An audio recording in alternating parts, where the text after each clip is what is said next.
Halo semuanya sahabat fisika, kita berjumpa kembali dalam pembelajaran fisika pada pokok bahasan induksi elektromagnetik dan listrik AC.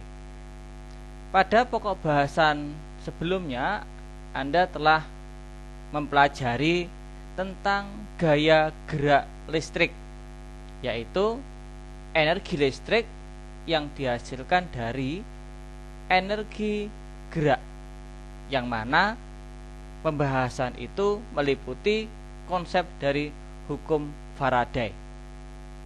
Pada pokok bahasan ini kita akan melihat bagaimanakah karakteristik suatu rangkaian listrik arus bolak-balik.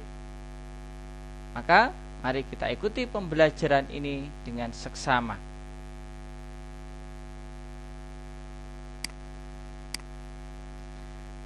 Sumber tegangan listrik AC lebih kita kenal dengan nama generator.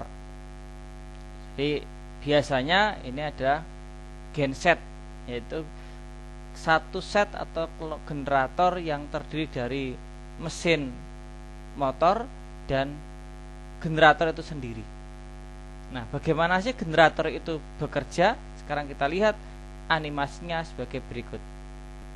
Inilah sebenarnya proses yang terjadi dari suatu generator. Jadi kita menyediakan suatu kumparan, kemudian kumparan itu kita putar. Nah, untuk memutarnya ini biasanya energi gerak yang digunakan itu bisa menggunakan dari motor ya, atau diesel, atau dihubungkan dengan turbin sehingga nanti kumparan bisa berputar. Ketika berputar, maka akan terjadi gaya gerak listrik. Maka disinilah arusnya akan mengalir. Nah, karena perubahan dari medan magnet flux pada kumparan itu terjadi ya secara periodik, maka arus listrik yang tampil pun juga akan periodik, sehingga grafiknya akan mengikuti grafik sinus. Artinya ada kalanya arusnya bernilai positif, ada kalanya arusnya bernilai negatif. Oleh sebab itu, inilah dikenal dengan nama arus bolak-balik. Pada rangkaian seri RLC, RLC itu ada resistor, ini simbolnya. L itu adalah induktor, ini simbolnya sebagai kumparan, dan C adalah kapasitor. Maka rangkaian listrik ini biasanya kita menyebutnya sebagai rangkaian seri RLC, resistor, induktor, dan kapasitor. Jika ketiga komponen alat listrik ini kita hubungkan dengan sumber arus listrik bolak-balik, yang mana telah Anda ketahui bahwa tegangan suatu GGL generator dinyatakan dalam bentuk persamaan GGL sama GGL max sin omega T. Nilai GGL maxnya itu setara dengan N kalikan B kalikan A kalikan omega. Anda bisa melihat bagaimana mendapatkan persamaan pada generator ini pada bagian 1 induksi elektromagnetik di video sebelumnya. Jika ketiga alat listrik itu dihubungkan dengan GGL AC, maka GGL AC ini memiliki nilai tegangan listrik adalah sebagai E sama dengan E max sin omega T. Sehingga setiap komponen listrik ini akan dialiri arus listrik yang juga memiliki bentuk fungsi sebagai I pada T tertentu sama dengan I max sin omega T, sehingga baik pada GGL-nya maupun arus listrik yang dihasilkan oleh sumber energi listrik itu memiliki bentuk fungsi yang sama. Maka arusnya akan mengalir pada R, L, dan C sebagai berikut, yang mana dirumuskan dalam bentuk I sama dengan I max sin omega T. Ingat, karena ini berbentuk dalam periodik yaitu fungsi sinus, maka kadangkala nilai sinus bisa bertanda negatif, bisa bertanda positif. Maka arusnya akan kadangkala berbalik arah. Sehingga anggap yang hijau yang positif, maka kemudian akan berubah menjadi negatif yang warna kuning. Dan ini akan terjadi secara periodik. Itulah kenapa kemudian dikenal dengan nama arus listrik AC.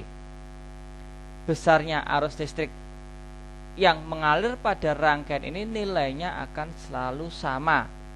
Maka yang ada di R pun juga akan mengikuti fungsi I pada yang warna hijau ini, L pun juga akan mengikuti fungsi pada yang warna hijau, C pun juga sama. Karena karakteristik dari rangkaian seri, seluruh komponen listrik dialiri kuat arus listrik yang nilainya akan selalu sama.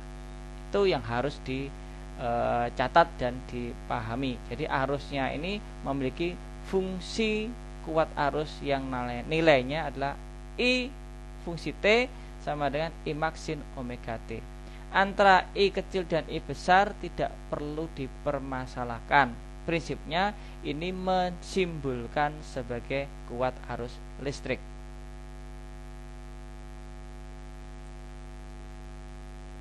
Oleh sebab itu, sumber arus listrik yang kita sebut sebagai GGL tadi, dia akan memiliki fungsi waktu T sebagai GGL sebagai fungsi T sama dengan GGL max sin omega T. Dan arus listrik yang mengalir pada rangkaian RLC adalah I fungsi T sama dengan I max sin omega T. Jadi nilai I yang warna hijau inilah yang akan mengalir pada rangkaian baik R, L maupun C. Alat ukur arus listrik bolak-balik kita biasanya mengenal sebagai voltmeter dan ampermeter. Jadi kalau kita mengukur menggunakan voltmeter dan ampermeter, maka nilai yang terbaca itu kita mengenalnya sebagai nilai efektif. Jadi voltmeter dan ampermeter itu ada alat ukur yang menunjukkan nilai efektif. Jadi angka yang di sana kita nanti harus menyebut sebagai nilai efektif. Misalnya menunjuk angka 5 volt itu artinya tegangan efektif 5 volt. Atau menunjuk pada 2,5 ampere itu artinya adalah I efektifnya 2,5 ampere. Sedangkan alat ukur lain pada komponen listrik adalah osiloskop. Nah, osiloskop itu adalah suatu perlengkapan listrik yang bisa menunjukkan bagaimanakah arus listrik yang sedang mengalir itu dalam fungsi grafik. Maka kalau yang kita gunakan adalah osiloskop, kita bisa melihat nilai maksimumnya, puncak dan lembahnya bisa kita lihat. Maka osiloskop bisa digunakan untuk melihat nilai maksimumnya. Jadi nanti nilai maksimum ditunjukkan oleh osiloskop dengan voltmeter dan ampermeter ada untuk menunjukkan nilai efektifnya. Hubungan dari nilai maksimum dan nilai efektif dinyatakan dalam persamaan ini. Nilai maksimum sama dengan nilai efektif dikalikan dengan akar 2 untuk tegangan. Kalau kita menggunakan arus, tinggal kita ganti simbolnya saja. Maka kalau arus maksimum sama dengan arus efektif dikalikan dengan akar 2.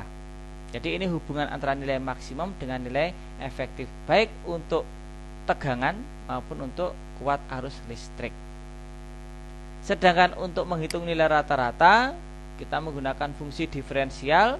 Nilai rata-ratanya adalah 2 kali Vmax dibagi dengan Pi, dan I rata-ratanya adalah 2 kali Imax dibagi dengan nilai P-nya. Itu kalau kita ingin mendapatkan nilai rata-rata.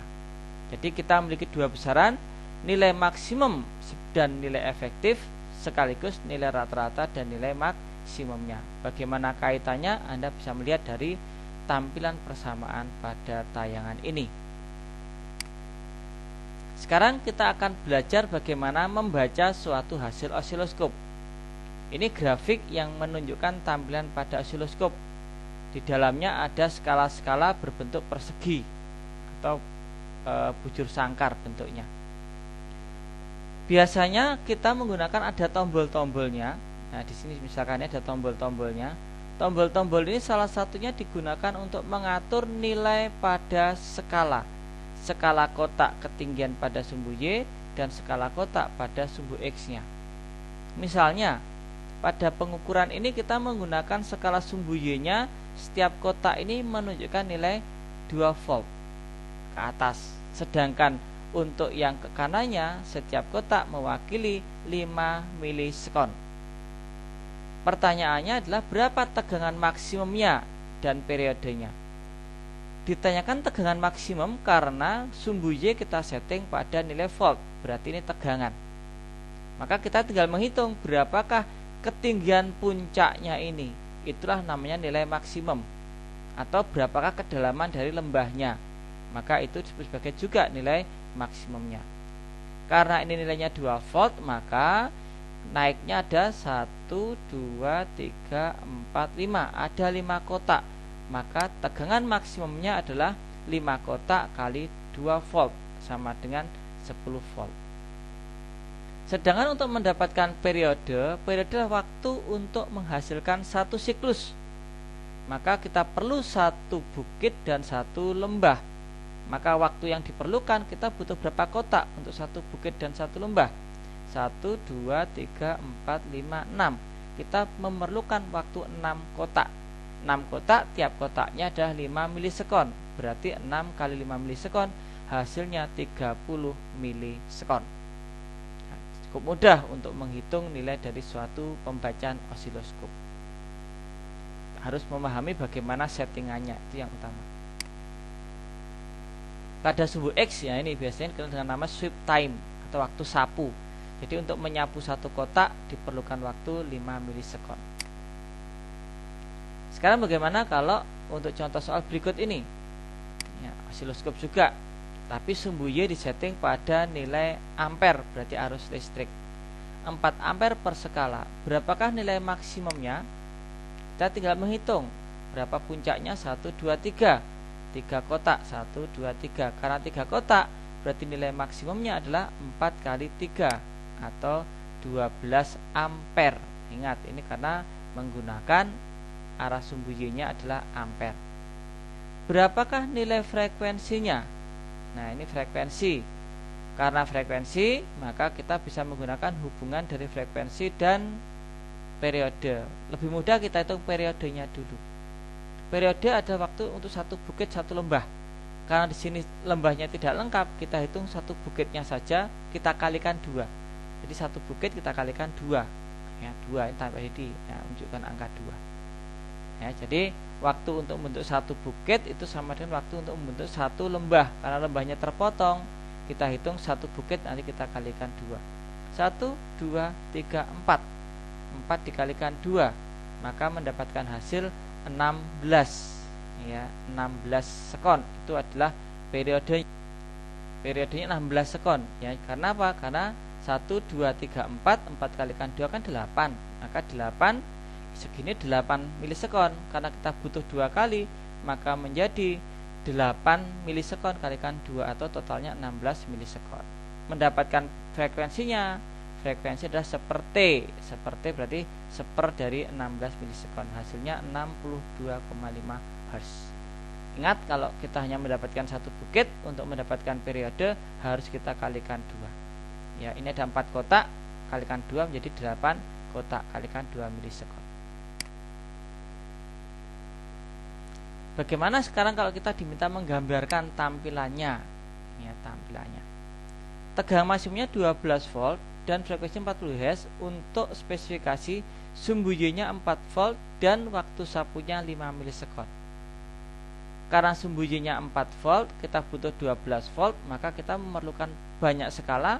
Ya, 12 dibagi dengan 4, kita butuh 3 skala. Ya, kita butuh 3 skala. Sedangkan ini 3 skala.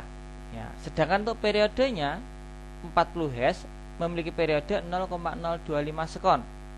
Skalanya 5 milisekon. Maka kita tinggal membagi, berarti ke kanannya kita butuh 5 satuan. Maka naiknya kita butuh 3. Ya, naiknya kita butuh 3 satuan. Kemudian untuk ke kanannya kita butuh 5 kotak. 1, 2, 3, 4, 5. Nah, 5 kotak untuk satu bukit gelombang. Satu siklus gelombang, maaf. Satu siklus gelombang butuhkan 5 kotak. Jadi ini adalah menunjukkan 12 volt dan periodenya adalah 0,025 sekon. Seperti itu. Oke, saya kira ini bisa dipahami bagaimana membaca suatu osiloskop. Ini pun juga masih contoh osiloskop ya. 4 volt 2, maka yang butuhkan 2 satuan. Frekuensi 50 Hz. 50 Hz kita ubah ke satuan periode dulu, supaya dari periode itu kita bisa mendapatkan satuan pada periode sumbu X nya, sehingga kita dapatkan nilai dari periode 0,02. Waktu sapunya 5 milisekon. Milisekon itu 5 kali 10⁻³ Perhatikan ada perubahan satuan di sini. Maka perlu 4 satuan kotak dan 2 kotak pada sumbu. Maka seperti ini. 2 kotak ke atas dan 4 kotak ke kanan untuk satu siklusnya. Nah, biasanya dalam suatu soal-soal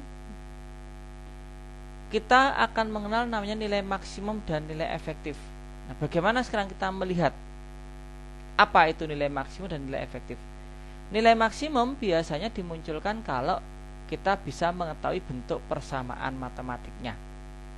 Ya, itu biasanya yang kita baca nilai maksimumnya. Tapi jika soal itu tidak menampilkan nilai maksimum, maka nilai arus listrik maupun nilai dari tegangan listrik kita anggap sebagai nilai efektif, kecuali kalau disebutkan sebagai nilai maksimum. Tapi kalau hanya disebutkan tegangan sekian volt atau kuat arus listrik sekian ampere, maka itu kita anggap sebagai nilai efektif. Ya, nilai efektif. Langsung saja anggap nilai efektif. Kalau nilai maksimum biasanya disebutkan atau ditampilkan dalam bentuk persamaan matematikanya. Oke, itu bagian ini juga perlu diperhatikan supaya nanti kalau ada soal tidak bingung ini yang dimaksud nilai efektif atau nilai maksimum. Ya, seperti itu. Sekarang bagaimana analisis rangkaian seri RLC jika terhubung pada sumber GGL yang memiliki persamaan E max sin omega T, yang mana tadi sudah kita ketahui arus yang mengalir pada rangkaian ini ya kan nilainya selalu tetap, yaitu sebagai E max sin omega T. Sekarang kita lihat satu persatu untuk karakteristik bagaimana jika arus listrik itu melewati resistor, bagaimana resistor akan memprosesnya. Ya. Demikian juga nanti bagaimana kalau arus I itu lewat dari induktor, bagaimana induktor akan memprosesnya, dan C bagaimana dia akan memprosesnya. Jadi masing-masing alat listrik ini akan memproses karakter dari arus yang akan dilewatinya. Ini sama juga seperti analoginya pada diri kita. Ya, anggap ini adalah berkebangsaan Amerika, ini berkebangsaan Eropa, ini berkebangsaan Indonesia. Kemudian mereka akan memakan makanan misalnya nasi pecel, nah, seperti itu. Maka ketika orang Amerika makan nasi pecel, perut mereka akan memproses ya sesuai dengan kebiasaan mereka. Mungkin agak sedikit mules, ya, mungkin ya, karena nggak terbiasa dengan rasa pedas. Bagaimana kalau nasi pecel diproses oleh orang Eropa? Ya, mungkin bagi orang Eropa ya agak merasa sedikit perih misalnya begitu, ya, karena tidak terbiasa. Bagaimana kalau untuk orang Indonesia? Ya biasa saja, pasti begitu alasannya. Maka nilai arus yang akan diproses oleh masing-masing karakter R, L, dan C itu mereka akan memproses sesuai dengan karakteristik nilai komponen-komponen dari masing-masing sifat rangkaian listrik itu. Sekarang kita akan lihat karakteristik tegangan listrik ya pada hambatan listrik dan induktor dan resistor. Pada resistor kita mendapatkan nilai dari V sama dengan I kalikan R. Kita mengenal sebagai hukum Ohm di sini. Bahwa kalau ada arus listrik, maka arus listrik dikalikan dengan R akan mendapatkan tegangan listrik. Inilah cara resistor memproses arus listrik, mendapatkan tegangan listrik. Sedangkan kalau pada induktor, arus listrik itu ketika diproses akan mendapatkan tegangan listrik ketika terjadi perubahan arus listrik terhadap nilai dari L-nya. Jadi perubahan arus listrik terhadap nilai T dikalikan dengan L, maka akan dapat diproses menghasilkan dari tegangan listriknya.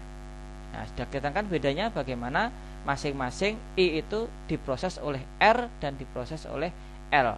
Ya, jadi cara memprosesnya akan berbeda di sini. Sedangkan pada kapasitor, arus listrik itu menghasilkan tegangan listrik ketika terjadi nilai dari I delta T terhadap nilai C-nya. Inilah karakter bagaimana tegangan itu diproses oleh resistor, induktor, dan kapasitor. Simbol kapasitor seperti ini. Nah, simbolnya.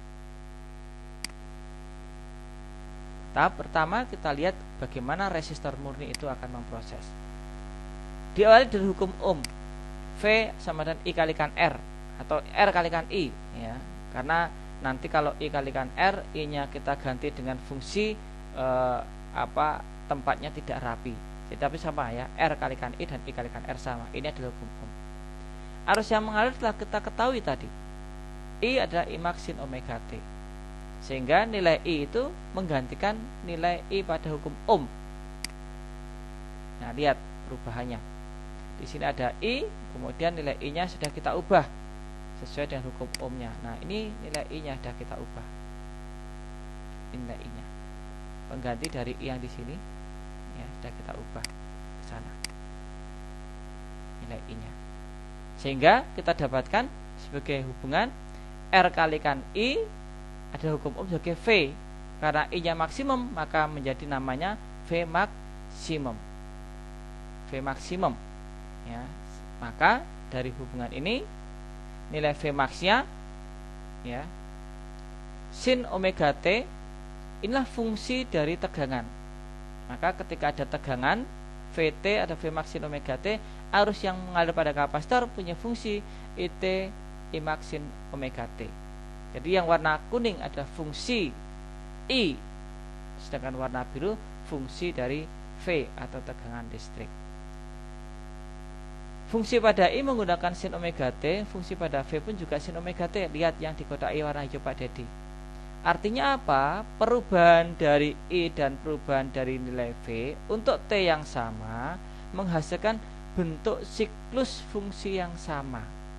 Maka dikatakan nilai V dan I ini adalah nilai yang sefase. Dengan ketentuan nilai V max-nya adalah ini. Nah, V max-nya adalah I max kali R. Itulah nilai dari V max-nya. Nah, apa itu yang dimaksud dengan sefase? Inilah yang dimaksud dengan sefase. Jadi ketika nilai arusnya itu berubah maksimum, minimum, maksimum, maka antara I dan V itu akan terjadi secara bersama-sama. Namanya sefase ini. Jadi ketika I-nya maksimum, V juga sama maksimum. I minimum, V juga minimum. Pokoknya ini kalau naik ikut naik, turun ikut turun. Itulah yang namanya sefase. Ya. Sehingga dengan sefase itu, ini kita lihat dari fungsi sinusnya. Tapi kalau kita lihat dari nilai sudutnya, nah sudutnya kan selalu beriringan. Ya, sudutnya. Jadi sudut 30, 90 akan selalu beriringan terus. Ya, maka dikatakan istilah sefase. Maka ketika tadi Anda amati sefase, sefase itu menunjukkan bahwa perubahan sudut dari diagram namanya diagram fasor. Diagram fasor yaitu diagram yang memiliki nilai sudut yang kita putar melawan putaran jarum jam. Jadi kalau V dan itu sudutnya kita ubah, I-nya berubah, maka sudut V juga berubah karena sefase. Sudutnya harus selalu sama. Nah, ya, jadi harus selalu sama. Dan ingat diputar melawan putaran jarum jam. Maka grafiknya tadi akan seperti ini, grafik sefase. Kalau I-nya maksimum, V juga maksimum. I-nya 0, V ikut 0. I-nya minimum, V pun juga ikut minimum. Berikutnya pada induktor. Tegangan pada induktor muncul ketika terjadi perubahan arus listrik pada induktor itu. Jadi V adalah sama dengan L dI per dt. dt. Karena arus yang mengalir punya persamaan I max sin omega t, maka kita substitusikan I itu ke persamaan dI per dt. Maka nanti kita perlu melakukan turunan diferensial. Nah, ini substitusi untuk diferensial. Secara matematika, diferensial sin diturunkan menjadi nilai cosnya. Omega t diturunkan sebagai nilai omega, maka nilai dari Im sin omega t mendapatkan omega L I maksimum cos omega t. Nah, sekarang bagaimana kita merumuskan nilai dari cos omega t itu? Pak Ridi ambilkan contoh di sini, segitiga. Misalnya kita punya segitiga, sudutnya adalah beta, sudutnya adalah alfa. Maka kita tahu bahwa cos beta itu sama dengan sin alfa. Karena sin itu sama dengan depan per samping, beta itu samping per miring, kosami samping per miring. Kalau sinus depan per miring, maka baik cos beta dan sin beta alfa itu nilai yang sama. Dengan memisalkan omega t ini sebagai beta, ingat ya, omega t sebagai beta, maka cos beta bisa kita ganti sama dengan sin alfa adalah, ini alfa. Alfa itu sudutnya sama saja dengan 180 ya, 180 sudut tumpulnya dikurangi dengan alfa. Jadi sin alfa sudut lancip ini, sudut tumpulnya adalah 180 min alfa. Ini sudut lancip, ini sudut tumpul, tapi keduanya memiliki nilai yang sama karena berada di kuadran 2. Sin itu memiliki nilai yang sama. Dalam hal lain, kalau begitu, nilai beta ya, nilai beta itu pun dapat kita artikan sebagai nilai dari, lihat bentuknya ya. Nilai bentuknya berarti bahwa 180 min alfa, nilai yang besar ini, nah, itu kan sebenarnya sama saja kita menyebutnya sebagai beta ditambah 90. Jadi yang 180 min alfa itu kan sama saja dengan beta ditambah dengan 90. Maka 180 min alfa saya ganti dengan beta plus 90. Siapakah beta tadi? Beta tadi pada disampaikan sama dengan omega t. Berarti nilai dari cos omega t itu sama dengan sin omega t plus 90 derajat. Atau dalam satuan radian, 90 derajat adalah setengah dari P-nya. Dengan demikian, kita mendapatkan kesimpulan bahwa pada induktor murni, jika kita memiliki persamaan arus listrik sebagai I max sin omega t, maka tegangannya sebagai nilai V max sin omega t plus setengah Pi. Berarti ada tambahan sudut sebesar setengah Pi radian, yang mana nilai V max-nya itu sama saja dengan omega Li max. Ini V max-nya, ini omega Li max, nilai omeganya. Sedangkan untuk nilai V-nya adalah mendapatkan tambahan sudut sebesar setengah Pi radian. Persamaan ini kita menyebutnya sebagai nilai V-nya mendahului dari nilai I-nya. Jadi ketika nilai I-nya itu belum ada, ketika T-nya sama dengan 0, maka nilai sin-nya 0, I-nya juga 0. Tapi ketika di sini, ketika T-nya sama dengan 0, omega T-nya 0, tapi nilai sin-nya sama dengan setengah Pi. Berarti nilai dari sin sudah ada, sudah muncul. Maka dikatakan V-nya mendahului I, atau V-nya lebih dahulu dibandingkan nilai I-nya. Inilah yang dimaksud dengan nilai I-nya dan nilai V pada induktor. V itu mendahului ya. Jadi pada saat arusnya 0, kita tegangannya sudah muncul ya, tegangannya sudah muncul. Jadi kita melihatnya adalah ketika arus positifnya muncul naik ya, ternyata yang terjadi adalah tegangannya itu sudah terlebih dahulu ada ya. Lihat, arusnya 0 baru akan muncul, ternyata tegangannya sudah ada, maka dikatakan tegangan itu mendahului dari V-nya. Kalau kita lihat pada fasornya, nah kita lihat, maka warna hijau itu ada di depannya dari warna I-nya. pada sudut 90 derajat. Jadi yang kita lihat sudut 90-nya loh ya, 90-nya. Maka pada saat kita melihat bentuk L dari segitiga 90 derajat ini, maka warna hijau selalu di depannya warna hitam. Artinya apa? V di depan dari I-nya untuk sudut 90 derajat. Oleh sebab itu, pada induktor nilai V mendahului dari I dengan sudut fase sebesar 90 derajat atau pi/2. Ini lebih baik menggunakan pi/2.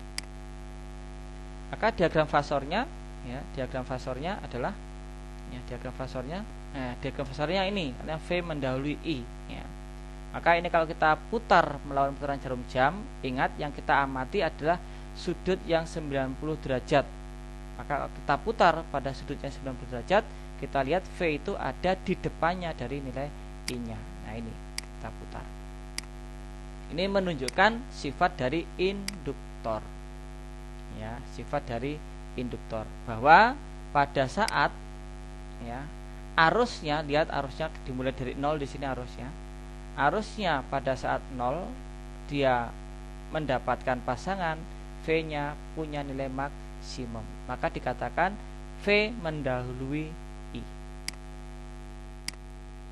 Sekarang bagaimana pada kapasitor?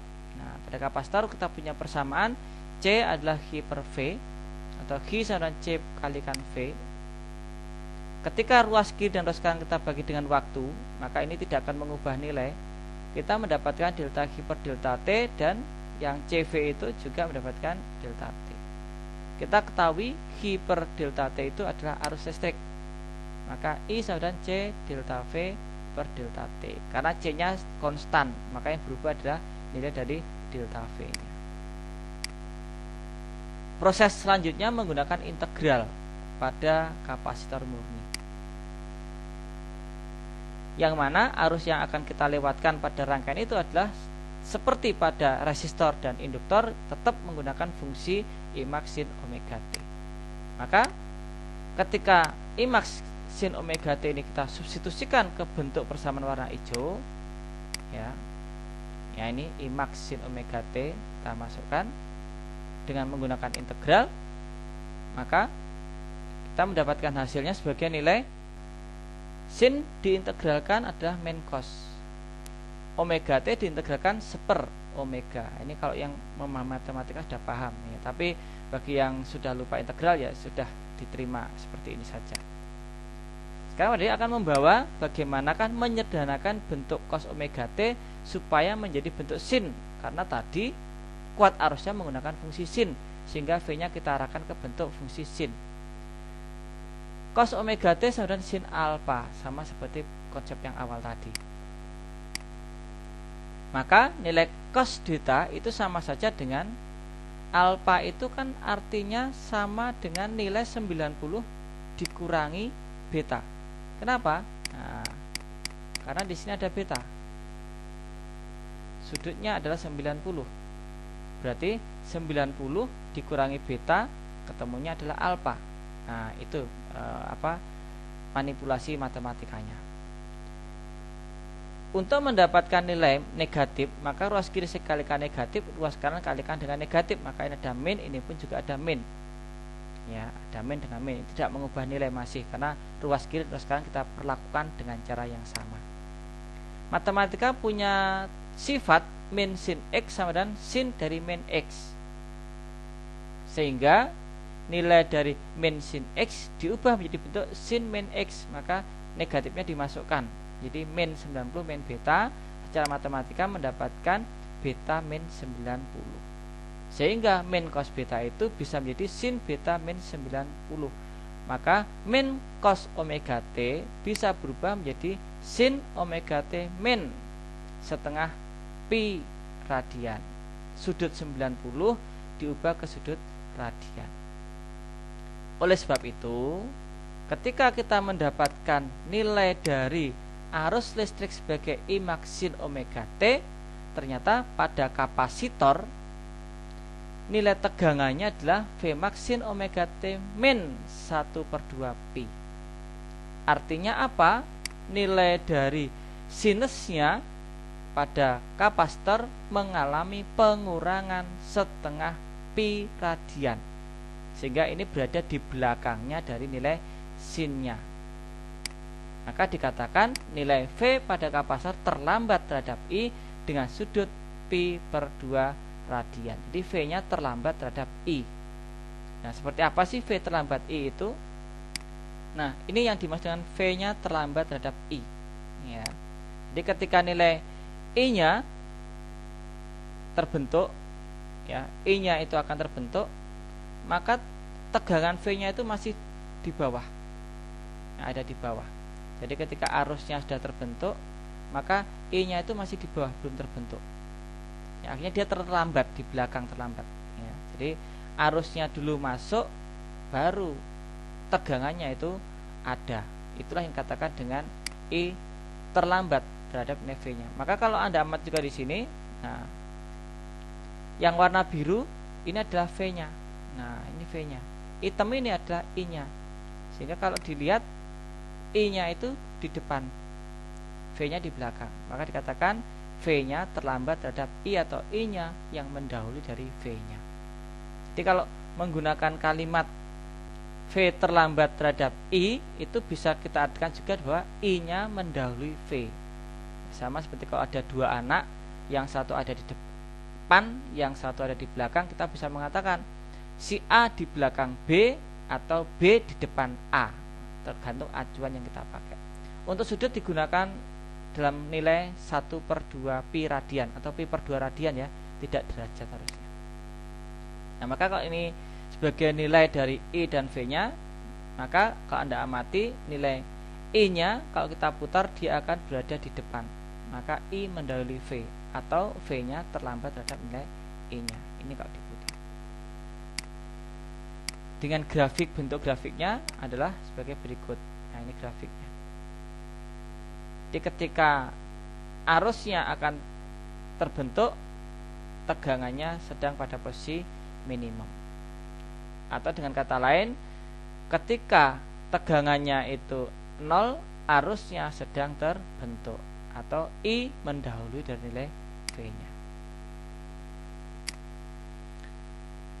Dari data-data tadi ya, dari data-data tadi, ada yang kelewatan tadi sebentar. Nah, ini nilai V max pada kapasitor adalah I max per omega C. Jadi kita bisa menghitung V max-nya bagaimana, I max per omega C. Ingat, omega itu selalu berada di dekatnya T. Jadi kalau Anda cari omega, di mana sih omega itu? Nilai omega itu selalu dekat dengan nilai T-nya. Besaran lain ya, selain hubungan antara V dan I tadi, maka nilai V dan I kalau kita bandingkan, kita akan mengenal dalam konsep besaran yang baru, yaitu namanya reaktansi, yaitu perbandingan antara V dengan I. Reaktansi ini memiliki satuan ohm, sama seperti hambatan listrik. Jadi reaktansi itu dapat kita artikan sebagai hambatan listrik, tetapi yang terjadi pada induktor dan kapasitor. Jadi baik induktor dan kapasitor, sebenarnya di sana ada sesuatu yang menghambat. Tapi yang menghambat itu bukan karena jenis bahannya, tapi memang yang menghambat karena terjadinya perubahan arus listrik bolak-balik terhadap nilai tegangannya ketika masing-masing tadi memproses sesuai dengan karakteristik resistor, induktor, dan kapasitor. Maka kalau kita hubungkan antara V dan I pada resistor, kita mengenal sebagai hukum ohm. Pada induktor, nilai V dan I nya dirumuskan V adalah I omega kalikan L, dan pada kapasitor V nya adalah I 1 per omega C. Inilah bagaimana hubungan V dan I untuk resistor, induktor, dan kapasitor. Maka kalau kita akan membandingkan antara V dibagi dengan I pada resistor, V per I adalah sama dengan R. Kalau pada induktor, V per I kita sebut sebagai XL atau reaktansi, maka XL nya adalah omega kalikan L. Karena apa? V dibagi I adalah XL, nilainya adalah omega kali L. Sedangkan pada kapasitor, jika V dibagi I, nilainya adalah XC. Siapakah V per I itu? V per I itu adalah 1 per omega kalikan C. Jadi perbandingan V per I kita sebut sebagai XR sama dengan R. V per I pada induktor ada XL sebagai omega kalikan L, dan V per I nya kapasitor adalah 1 per omega C. Sekarang kita lihat pada contoh soalnya. Rangkaian RLC terhubung pada sumber listrik AC. Kuat arus listrik ada, ini fungsinya. Ya, fungsinya. IT 4 sin 5T dalam SI. Besar R-nya, ini R-nya 5 ohm, L-nya 3 mH dan C-nya 20 mikrofarad. Tentukan tegangan maksimum untuk setiap komponen dan persamaan tegangan listrik setiap komponen. Masing-masing memiliki nilai R5 ohm, L 3 mH, kita jadikan SI semua, C 20 mikrofarad, kita jadikan SI juga. Maka dari hasil itu ya, kita bisa melihat hasil nilainya berapa. Vmax. Nah, Vmax itu pada resistor rumusnya adalah Imax kalikan dengan R. Imax kalikan R rumusnya ya. Sehingga nilai Imax-nya berapa? Kita lihat di sini. Nah, ini tadi kan punya fungsi, bentuknya adalah Imax sin omega T. Itu adalah fungsi dari I tadi. Nah, ini I.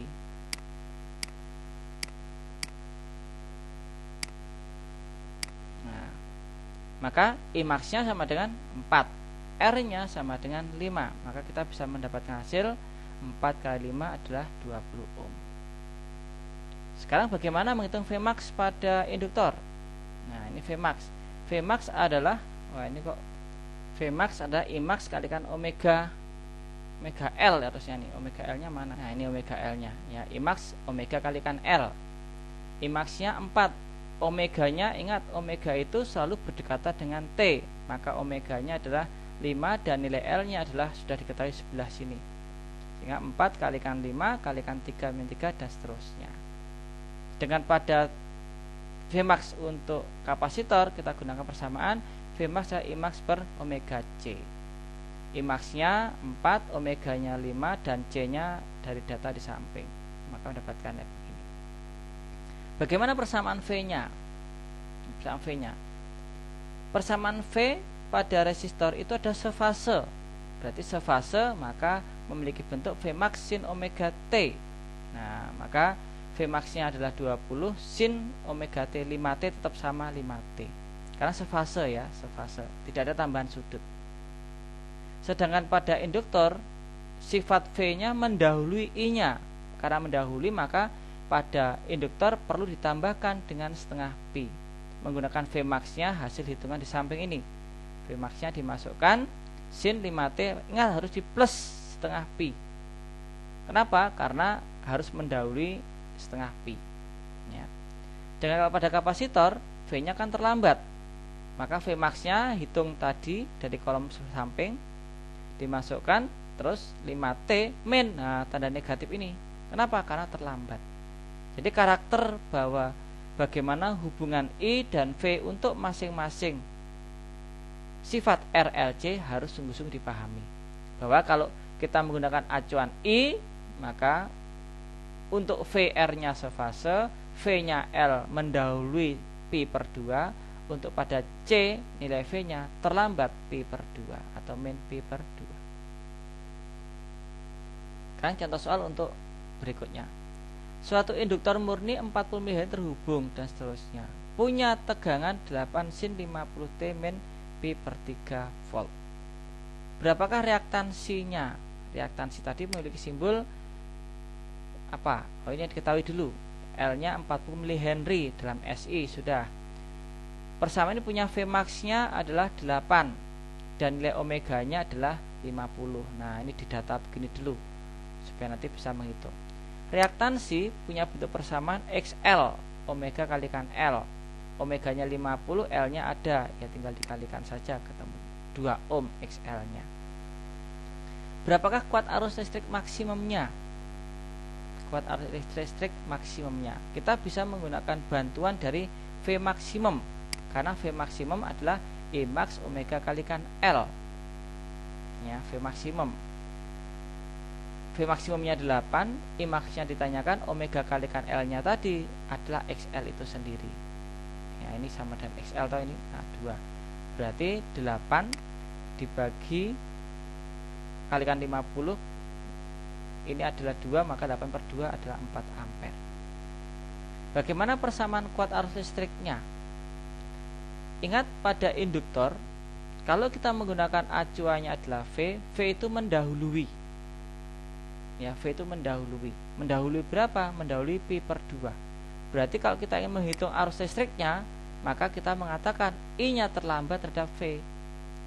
Jadi di sini kita akan membalik, karena yang diketahui V-nya, maka V sebagai acuan. Kalau V sebagai acuan pada induktor, maka V ya sebagai acuan, maka kita katakan nilai I-nya terlambat terhadap nilai V-nya. Karena terlambat, maka untuk persamaan dari V max sin P ini, maka kalau menggunakan nilai I-nya harus kita kurangi nilai dari pi per 3-nya itu. Sehingga kalau anggap sudutnya sin, maka I max-nya adalah C dikurangi pi per 2 karena terlambat. Siapakah C-nya? C-nya adalah ini 50T min pi per 3. Maka tinggal kita selesaikan 4 sin. Ini sudut awalnya harus dikurangi dengan setengah pi, mendapatkan fungsinya sebagai berikut. I max-nya dihitung dari persamaan yang warna kuning. Jadi harus paham ya, diperhatikan bagaimana kita menyebut pada induktor, bisa menyebut sebagai V mendahului I jika persamaannya diketahui sebagai I, tapi kalau diketahui sebagai V, maka kalau ditanyakan I-nya terlambat terhadap V-nya. Untuk soal yang kedua, ini diagram pasor. Diagram pasornya yang diketahui adalah sudut pada I-nya. Sudut I-nya adalah pi per 6. Sudut P-nya. Nama alat listriknya. Berarti ini kalau kita putar melawan putaran jarum jam, I-nya mendahului, V-nya terlambat. Berarti ini ada sifat yang dimiliki oleh kapasitor. Reaktansi dan nilai alat listrik. Reaktansi adalah perbandingan V terhadap I. Nah, maka V per I, V-nya 10, I-nya 4. Berarti mendapatkan 10,2,5 ohm. Itu adalah reaktansi pada kapasitor. Karena ini sifat dari kapasitor. Persamaan kuat arus listrik dan tegangan listrik. Ya. Oh, nilainya dulu, nilai alat listriknya, jawaban yang B. Xc ada 1 per omega C. Xc-nya sudah diketahui, omeganya, nah di sini ada omega, pada diberi tanda, ya, ini ada omega, ini omega ini. Nah, ini omega. Ya, jadi ada omeganya, sudah diketahui. Taruh sini omeganya. Maka kita bisa menghitung nilai dari kapasitifnya. Bagaimana menentukan persamaan kuat arus listriknya? V max sin C sama dengan 10 sin 20T plus sepertiga pi. 10 adalah V max, ya, 10 adalah V max, ini V max-nya 10. Sin 20T, 20 ada nilai omeganya, maka omega T, ya, plus sepertiga pi. Karena sudutnya yang V ini sudutnya adalah 60 derajat. Ya, ini 60 derajat nih. Gunakan nilai ini 30, ini 90, maka ini pasti 60 derajat. 60 derajat itu setara dengan 60 per 180, sepertiga pi. Ya. Sedangkan pada I-nya, ya, I max sin C. I max-nya berapa? I max-nya adalah ini 4. Sin omega T, tetap omega T. Sudutnya berapa? Sudut yang warna biru ini. Nah, sudut tumpulnya. Sudut tumpulnya adalah 5 per 6 pi. Karena sudah dikurangi pi per 6, maka sisanya adalah 5 per 6 pi. Sekarang kita akan membaca untuk grafik sinusnya. Tegangan maksimumnya 20 volt, berarti ini V max 20 volt. Arusnya 4 ampere, warna merah ini 4 ampere. Yang biru ini V, nah ini V, yang merah ini I. Nama alat listrik, I-nya 0, V-nya ada. Berarti V-nya mendahului. V mendahului I. V mendahului I adalah induktor. Berarti ini miliknya induktor. reaktansi perbandingan dari XL V per I. V nya 20, I nya 4, 20 per 4 5 ohm. Nilai alat listriknya kita gunakan bantuan XL. XL adalah sama dengan omega kalikan L. Ya, omega kalikan L. XL-nya diketahui, omega kalikan L. Nah, omeganya di sini Pak Dedi menggunakan bantuan persamaan omega itu adalah sama dengan 2pi per T. Ini adalah omega. Ya. Kenapa? Karena kita periodenya supaya mendapatkan omeganya. Maka L-nya 0,5 Henry.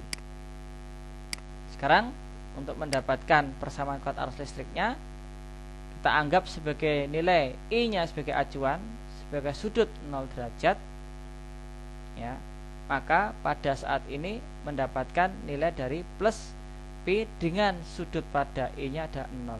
Maka V-nya mendahului Pi per 2 radian. V max-nya diketahui sebesar 20 dan I max-nya diketahui sebagai 4 ampere. Semuanya data diketahui pada soal. Oke, saya kira penjelasan sampai pada tahapan ini terkait dengan sifat-sifat hambatan listrik, induktor listrik, dan kapasitor listrik pada rangkaian listrik AC atau bolak-balik. Sampai jumpa pada bagian ketiga tentang induksi elektromagnetik. Salam fisika.